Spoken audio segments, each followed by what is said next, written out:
Ng mga kaibigang mahilig magkwento ng sikreto. Lahat yata tayo meron ganito. Kaibigan na mahilig magkwento ng kung ano-ano. Mga kwentong may bilin na huwag ikakalat at ikaw lang daw ang sinabihan. Ikaw lang ang kinwentuhan. Ikaw lang daw ang nakakaalam daw. The fact na kinwento niya sa'yo, ikinakalat na niya yan. Actually, yan talaga ang pakay niya. Ang ikwento sa lahat ng kwentong sinabi niya sa'yo. Para siyang tagapagbalita ng radyo na walang pakialam kung sino ang nakikinig o kaya sino ang kinukwento.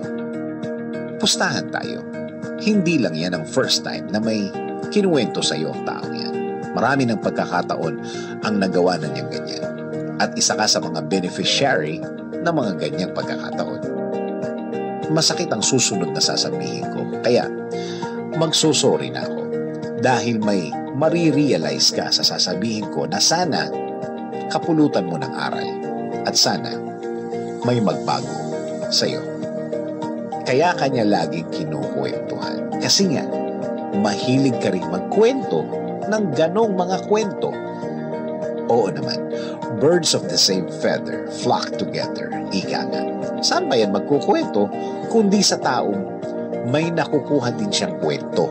Sa taong kabanding na niya ng matagal at may communication line na talaga siya.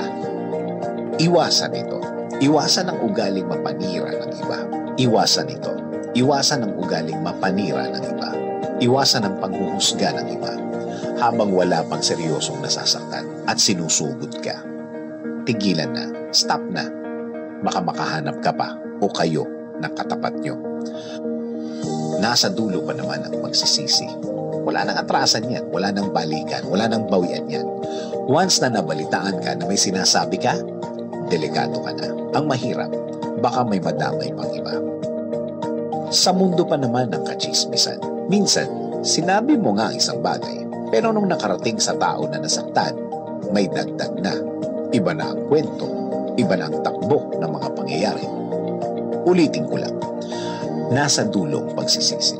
Baka ikaw ang mabalikan, kung tutuusin, ikaw ang pinakakaunting sinabi, pinaka hindi nakialam. Oo, may sinabi ka, pero nung naipasa na ang salita mo sa iba, nakulayan na. Madali namang umiwas sa mga chismis.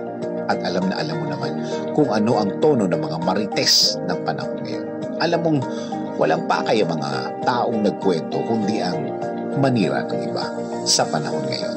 O kaya sa edad mo na yan. Alam mo naman ang tonong, halika, ikalat natin ang mali.